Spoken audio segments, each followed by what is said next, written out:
میری فیملی اس شادی کو قبول نہیں کرے گی، اس سے مجھے کوئی فرق نہیں پڑتا۔ میں ہر لحاظ سے سیٹل ہوں اور میں فیملی کی مرضی کے بغیر آپ سے شادی کر سکتا ہوں۔ یہ خاصی ناخوشگوار صورتحال ہے، لیکن میں آپ کو کوئی بھی گارنٹی دینے کو تیار ہوں۔ آپ کو مجھ سے کبھی کوئی شکایت نہیں ہوگی۔ مجھے محسوس ہوتا ہے کہ میں آپ کے ساتھ بہت خوش رہوں گا، اور صرف میں ہی نہیں، آپ بھی، کہ آپ مجھ سے شادی کریں گی۔ وہ زید کا چہرہ دیکھتی رہی۔ ہاں، آپ گھر آ کر ماما جان سے بات کر لیں۔ زید کے چہرے پر اطمینان بھری مسکراہٹ نمودار ہوئی۔ کیا آپ کو یقین ہے آپ کی ماما جان مان جائیں گی؟ ہاں ٹھیک ہے، میں ان سے بات کر لوں گا۔ وہ چند منٹ اس کے پاس رکا اور پھر چلا گیا۔ کینوس پر نظریں جمائے ہوئے مریم جانتی تھی کہ وہ اس سے کچھ اور بھی کہنا چاہتا تھا۔ وہ جب اس کے پاس سے چلا گیا تو اس نے پینٹنگ بند کر دی۔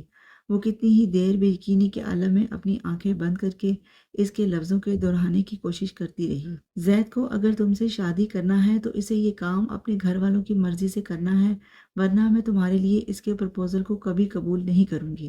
اس دن مریم نے گھر آ کر بڑے جوش سے ماما جان کو زید کے پرپوزل کے بارے میں بتایا، اور اس کے ساتھ اس نے یہ بھی بتا دیا کہ زید کی فیملی اس پرپوزل پر رضامند نہیں ہے، مگر وہ پھر بھی اس سے شادی کرنا چاہتا ہے۔ ماما جان نے سب کچھ سننے کے بعد بڑے نرم اور مستحکم لہجے میں کہا، زید کے ماں باپ کی مرضی کے بغیر وہ مریم کی شادی اس سے نہیں کریں گی۔ وہ ان کی بات پر ہکا بکا رہ گئی۔ مگر ماما جان، آپ جانتی ہیں کہ زید کسی پر انحصار نہیں کرتا۔ وہ الگ گھر میں رہتا ہے، اس کا اپنا بزنس ہے، جائیداد میں پہلے ہی اسے اس کا حصہ مل چکا ہے۔ پھر اس شادی میں اس کے ماں باپ کی مرضی ہونے یا نہ ہونے سے کیا فرق پڑتا ہے؟ زید کو اگر تم سے شادی کرنا ہے تو اسے یہ کام اپنے گھر والوں کی مرضی سے کرنا ہے، ورنہ میں تمہارے لیے اس کے پرپوزل کو قبول نہیں کروں گی۔ ماما جان مریم کو کہہ رہی تھی، ماما جان، اس نے مجھے بہت واضح الفاظ میں بتا دیا تھا کہ اس کے ماں باپ کبھی بھی مجھ سے شادی پر راضی نہیں ہوں گے، مگر وہ ان کی ناراضگی کے باوجود مجھ سے شادی کرنا چاہتا ہے۔ اس کے والدین کیوں اعتراض کر رہے ہیں؟ کیا وہ اس کی شادی کہیں اور کرنا چاہتے ہیں؟ ماما جان نے بہت سنجیدگی سے پوچھا۔ یہ مجھے نہیں پتا۔ اس کی ممی کی ایک بھانجی ہے صوفیہ، میں آپ کو پہلے بھی اس کے بارے میں بتا چکی ہوں۔ زید کی اس کے ساتھ اچھی خاصی انڈرسٹینڈنگ تھی۔ اس کی ممی کا خیال تھا کہ وہ اس کے ساتھ شادی کرے گا، بلکہ صوفیہ بھی یہی سمجھتی تھی، مگر اب وہ صوفیہ کے ساتھ شادی کرنے کا نہیں کہہ رہے، مگر میرے علاوہ کسی بھی لڑکی سے شادی کرنے پر تیار ہیں۔ تم سے کیوں نہیں؟ ماما جان اپنے سوال پر مریم کے چہرے پر دیکھتی رہی۔ وہ کچھ کہنا چاہ رہی تھی مگر خاموش رہی۔ زید سے کہو اپنے ماں باپ سے بات کرے، انہیں منائے۔ زید جب مریم کا رشتہ لے کر ماما جان کے پاس آیا تو ماما جان نے اس کو انکار کر دیا۔ ماما جان، آپ نے زید کو انکار کر دیا؟ مریم نے کالج سے آتے ہی پوچھا۔ تم کپڑے بدل لو، میں کھانا لگاتی ہوں، ماما جان نے اطمینان سے کہا۔ اب میری بات کا جواب دیں، آپ نے زید کو انکار کیوں کیا؟ وہ مشتعل تھی۔ میں نے انکار نہیں کیا، میں نے صرف یہ کہا ہے کہ وہ اپنے ماں باپ کو رضامند کر لے، تبھی یہ شادی ہو سکتی ہے۔ وہ سرخ چہرے کے ساتھ انہیں دیکھتی رہی، پھر اس نے اپنا بیگ اور فولڈر اٹھا کر دور پھینک دیا۔ ماما جان نے ایک نظر اسے دیکھا اور پھر جا کر بیگ اور فولڈر اٹھا کر ان کی جگہ پر رکھنے لگی۔ آپ کو پتا ہے زید نے مجھ سے کیا کہا ہے؟ اس نے کہا ہے کہ وہ اپنے ماں باپ کو رضامند نہیں کر سکتا، مگر اور ایک کوشش کرے گا، لیکن وہ کہتا ہے کہ وہ مجھ سے شادی تبھی کرے گا جب آپ رضامند ہوں گی۔ جب میں نے اس سے کہا کہ آپ رضامند نہ ہوئیں تو وہ کچھ نہیں بولا، بس خاموش رہا۔ ماما جان، آپ کی وجہ سے، صرف آپ کی وجہ سے میں زید کو کھو دوں گی؟ کہ آپ کو مجھ پر ترس نہیں آتا؟ ماما جان، آپ کو احساس ہے کہ میں نے اس کو کتنی دعاؤں سے پایا ہے؟ ماما جان، وہ میرے لیے سب کچھ ہے، سب کچھ۔ آپ میری ماں نہیں ہیں، آپ میری ماں ہو ہی نہیں سکتی۔ کوئی ماں اولاد کو اس طرح تکلیف نہیں دے سکتی جیسے آپ مجھے دے رہی ہیں۔ وہ بالکل ساکت کھڑی اسے روتے اور بولتے ہوئے دیکھتی رہی۔ اس نے اس دوپہر کھانا نہیں کھایا، اپنے بستر پر اوندھی لیٹی روتی رہی۔ ماما جان کے سارے ارادے ریت کی دیوار ثابت ہوئے۔ شام 6 بجے وہ اس کے پاس آئیں۔ زید کو ایک بار اپنے ماں باپ سے بات کر لینے دو، اگر اس کے ماں باپ نہ مانے تو پھر میں اس کے ساتھ تمہاری شادی کرا دوں گی۔ اس کے آنسوؤں نے ایک بار پھر انہیں چاروں شانے چت کر دیا تھا۔ تو یہ تھا لا حاصل کا آج کا ایپیسوڈ، مگر کہانی ابھی ختم نہیں ہوئی، کیونکہ بعض سچ ایسے ہوتے ہیں جو سامنے آ کر بھی مکمل نہیں ہوتے۔ اگلی قسط میں ایک ایسا فیصلہ ہوگا جو سب کچھ بدل سکتا ہے۔ کیا یہ انجام ہوگا یا ایک نئی ابتدا؟